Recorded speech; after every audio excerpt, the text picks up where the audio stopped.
Em entrevista exclusiva ao Jornal da Manhã, o pré-candidato e ex-ministro Sérgio Moro comentou a saída do governo Bolsonaro e também negou que tenha traído o presidente da República. Vamos acompanhar. Moro, eu tenho uma curiosidade e uma pergunta para te fazer desde lá de trás, quando da sua saída do governo. Aquela sexta-feira em que você fez aquela coletiva de imprensa, traindo a confiança do presidente Bolsonaro e criando uma montanha que no final pariu um rato, porque não havia fato nenhum a ser denunciado. Você foi o único ministro que saiu do grupo de WhatsApp dos ministros sem se despedir de ninguém. Por quê? Olha, depois eu mandei um recado, inclusive, me despedindo. Eu não tenho nenhum problema pessoal em relação a você, Salles, nem nada. É verdade. Tenho visto algumas ofensas que você tem feito em relação a mim, lamento muito quanto a isso, mas eu estou com a consciência tranquila em relação à minha saída para o governo. Eu entrei no governo, um dos objetivos era consolidar o combate à corrupção e todo mundo sabe disso, e essa bandeira foi abandonada pelo atual presidente. Hoje a gente não vê a Polícia Federal é inoperante, não tem investigado e prendido ninguém por corrupção. É claro que a gente tem tido reveses, né,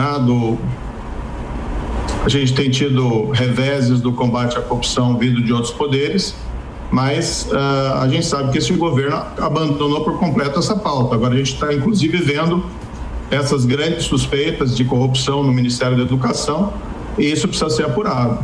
Então, assim, eu permaneci fiel ao povo brasileiro quando saí do governo. Fiz isso com muito orgulho. E não traí ninguém nessa história. Se tivesse ficado, sim, teria traído o povo brasileiro. Diogo Schelp, sempre essa questão, né? Nós tivemos logo quando o ex-ministro Sérgio Moro, ele se filiou ao Podemos, nós tivemos uma série de críticas, uma reação muito forte em relação a ele por parte aí da família Bolsonaro e também integrantes do governo e partidos aliados, e sempre essa questão, por que deixou, né, o governo, como deixou, e ele bate nesse ponto da corrupção, que é um ponto que foi fundamental até para a eleição de Jair Bolsonaro. Schelp. Sim, ele se ressente de muitos pontos ali, de muitos fatos ocorridos durante a sua permanência no governo Bolsonaro, entre eles o de que o presidente Jair Bolsonaro não apoiou, como ele gostaria, o pacote, por exemplo, o pacote anticorrupção, que era aí uma das principais apostas do ex-ministro Sérgio Moro para justamente combater esse tema que era, né, o fato principal da sua biografia. Foi o motivo pelo qual ele foi chamado por Bolsonaro para ocupar essa pasta de segurança e da justiça. Agora, Sérgio Moro, a gente percebe que ele tem uma dificuldade muito grande de indicar por que, né, ele tomou essa decisão de aceitar a entrada, o convite para entrar no governo Bolsonaro.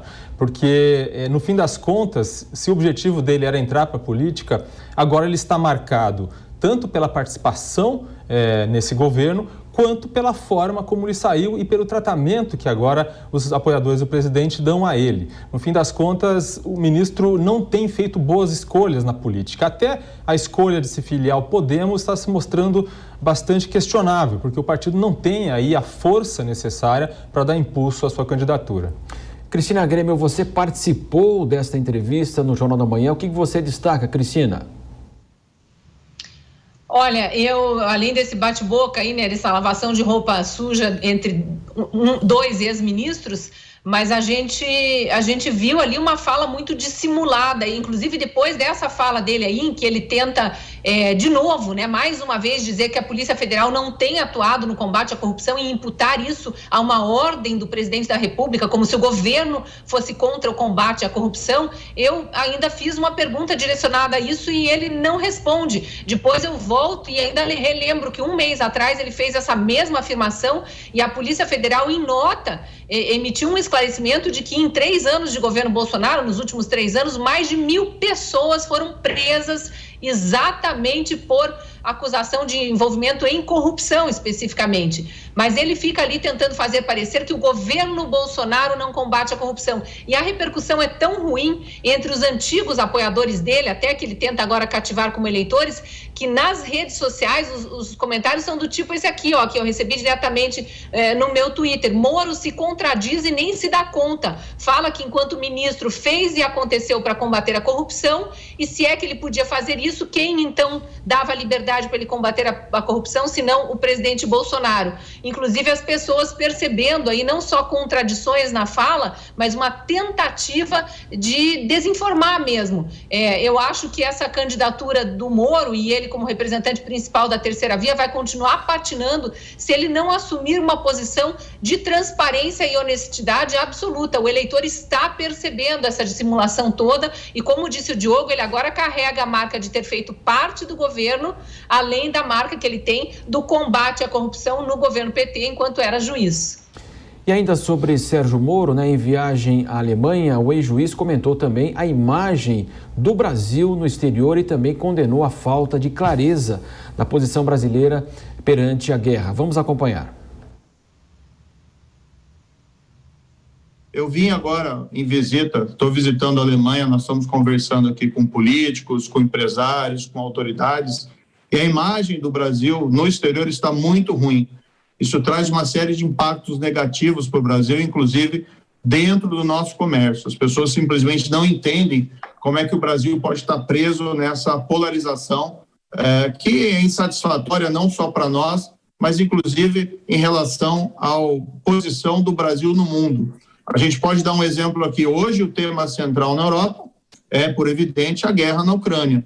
Tá? E os países europeus estão claramente solidários, salvo ali Belarus, ao que acontece na Ucrânia, ao sofrimento do povo ucraniano, e a gente não vê do Brasil uma posição clara. A gente não vê do presidente da República do Brasil uma posição clara condenando essa invasão.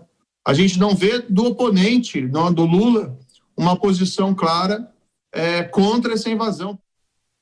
Diogo, agora falando da política externa, Diogo, e a guerra Ucrânia-Rússia. Sim, a fala do ex-ministro Sérgio Moro a esse respeito está correta. Nem Lula, nem Bolsonaro dão declarações claras de repúdio à invasão da Ucrânia pela Rússia.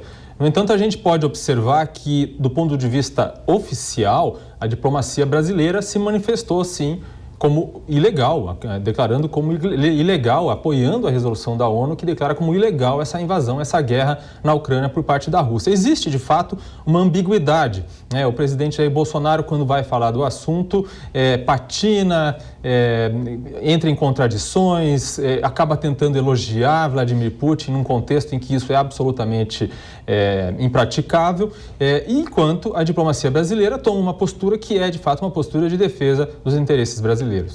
E vamos continuar com a entrevista porque Sérgio Moro também comentou a privatização da Petrobras e também condenou o descontrole da inflação. Sou favorável à privatização da Petrobras. O Estado tem um papel regulador do mercado, mas pode diminuir a sua participação na produção de bens e serviços. No fundo, a questão do preço dos combustíveis é bastante complexa para ser resolvida. Nós temos esse cenário de aumento dos preços mundiais. Mas estaríamos melhores se o governo atual não tivesse deixado a inflação se descontrolar. Porque o problema hoje não é só o combustível. O problema hoje aparece quando a gente vai no supermercado. Não é só o preço da gasolina que subiu, é o preço também dos produtos alimentícios. Isso gera uma série de preocupações. Se a gente for deixar a inflação se descontrolar, se a gente for, como resultado, ter essa elevação enorme dos juros no país, nós não vamos conseguir gerar as condições necessárias para o Brasil voltar a crescer e, com isso, voltar a ter empregos, que é o que principalmente a população quer. Então, sim, nós precisamos retomar o crescimento econômico com responsabilidade social, com responsabilidade fiscal e precisamos ter políticas econômicas sérias que não coloquem os nossos cofres públicos reféns desse centrão político. Que a gente está vendo hoje, aparentemente o governo está com essa política de gastar o quanto for possível para ganhar a eleição e a gente sabe que essa conta vem depois. Isso não resolve os nossos problemas. Nós precisamos, na verdade, Adriana, retomar aquele espírito de reformas. Nós precisamos fazer as reformas para modernizar o país e voltar a ter empregos. A solução para esses problemas não é a volta lá à década de 70, uma política econômica da década de 70, como quer o Lula, e nem a política econômica atual do governo que nos levou à estagnação e provavelmente está nos levando a uma recessão no final desse ano. Nós precisamos ter um governo assim voltado para o futuro, para a inserção do Brasil nas cadeias produtivas do mundo, para a gente poder voltar a crescer. As pessoas querem emprego e crescimento econômico. Nem Lula nem Bolsonaro oferecem isso. Cristina Grêmio, os dois temas para você: política externa, guerra, ambiguidade do Brasil e agora também a questão econômica, Cristina. Vamos começar de trás para frente, né? Completamente desonesta essa fala dele em relação à política atual na economia, quando ele simplesmente finge que não há uma guerra em andamento, atingindo o mundo inteiro, a economia do mundo inteiro, e finge que não estamos há 2 anos em pandemia, o que arruinou a economia no mundo inteiro, tirando o caso da África ali, né, que todo mundo preferiu fingir que não existia, apenas porque a África está numa situação completamente diferente em relação à pandemia, aí também não se falou mais de África, mas no resto do mundo foi tudo igual, as políticas de lockdown desastradas, todas as políticas de manter as pessoas em casa, a economia a gente vê depois, aí os desempregos, as falências de empresa. Agora aqui no Brasil, a política econômica funcionou e funcionou muito bem, tanto que há uma recuperação em ver aí o ministro Paulo Guedes trazendo sempre de forma muito transparente o que está acontecendo na economia. Óbvio que houve um endividamento maior do Estado, era necessário, com o apoio do Congresso, diga-se de passagem, tudo dentro da democracia, da Constituição, apesar do esperneio aí dos pré-candidatos de oposição de quererem fingir que nada disso aconteceu. Houve o aval do Congresso, leis aprovadas, auxílio emergencial aprovado, o aumento do Bolsa Família, depois que virou o Auxílio Brasil, aprovado em função de todos os efeitos econômicos da pandemia e agora da guerra, e especialmente na alta dos preços. Então, muita desonestidade querer dizer que isso é igual à má gestão da economia da era Dilma, por exemplo, que foi um reflexo já do mensalão e do petrolão que estava arruinando com o Brasil, vindo lá desde os governos Lula. Então, ele está certo em parte quando ele aponta os erros do PT, ele está certo quando ele fala da Petrobras olhando para o futuro, e está absolutamente errado e desonesto, na minha opinião, como candidato, apresentando apenas uma parte das informações para tentar confundir aí os incautos, os que não acompanham a política de perto, como se os problemas econômicos do Brasil atuais fossem os problemas de gestão do atual governo, que a gente sabe que não é verdade. Em relação à guerra, a posição do Brasil na guerra, o Diogo está certo quando fala que o Brasil se pronunciou sim através da diplomacia, e não só foi bem recebida a posição do Brasil lá no Conselho de Segurança da ONU, como reconhecida pelo representante da Ucrânia aqui no Brasil, nas primeiras entrevistas, sendo muito enfáticos, os jornalistas pressionando. E o presidente Bolsonaro não teria que dizer alguma coisa a favor da Ucrânia, contra a Rússia e tal? E ele disse: o presidente Bolsonaro se pronunciou de forma veemente através da diplomacia lá na ONU, que era onde a gente esperava que isso fosse feito, e foi feito. Então, houve por parte do governo ucraniano, representado no Brasil pelo cônsul da Ucrânia, uma aceitação da posição do Brasil, sim. Então, de novo, Sérgio Moro sendo político, e sendo político fora do Brasil, porque ele sabe que aqui ele não está conseguindo convencer o eleitorado. Em entrevista exclusiva aqui à Jovem Pan, Sérgio Moro também falou das conversas da terceira via. Vamos acompanhar. Eu tenho conversado com a Simone Tebet, tenho conversado com o Bivar, eu tenho conversado com o Dória, eu só não faço um grande alarde em relação a isso, porque essas conversas estão ocorrendo para composições. Mas há, sim, uma grande possibilidade de haver uma unificação desse centro democrático. Os termos em que isso vai ocorrer ainda estão sendo objetos aí de negociações e de conversas, mas nós sabemos da importância que o centro se una para poder vencer esses extremos.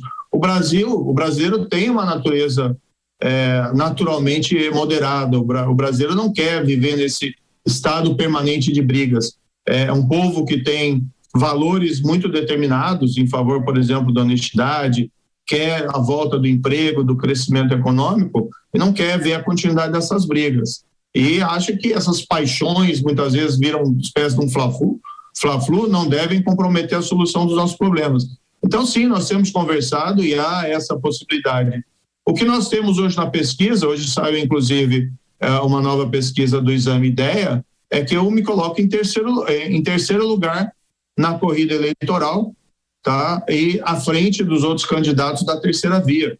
Então, essa discussão evidentemente passa, né, pela minha presença nesse debate. Nós estamos conversando. Diogo, a gente percebe que a economia vai ser o grande ponto da oposição ao presidente Jair Bolsonaro, E eu queria que você falasse então agora dessa terceira via. Será que haverá terceira via, Diogo?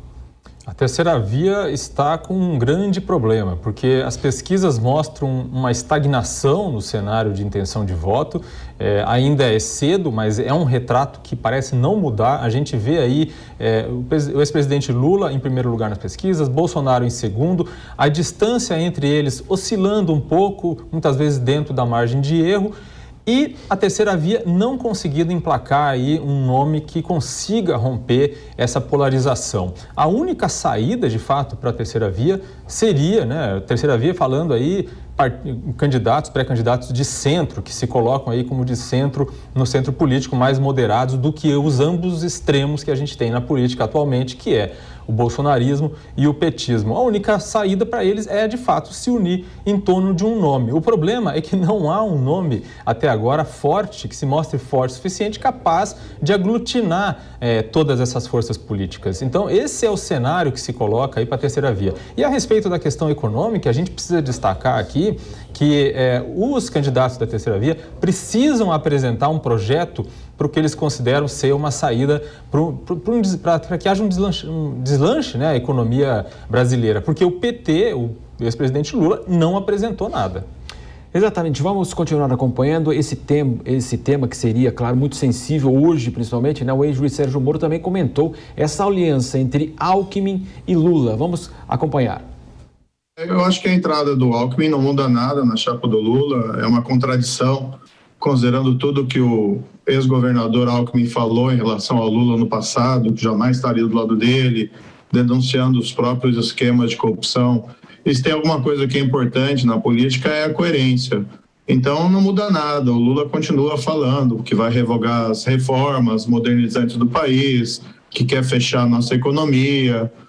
Não existe nenhuma nota de arrependimento do Partido dos Trabalhadores em relação aos grandes escândalos de corrupção da Petrobras, por exemplo. Então não muda nada. A população brasileira sabe que o que foi o governo do PT do passado não é o fato do ex-governador Alckmin entrar nessa chapa que vai mudar alguma coisa em relação a isso.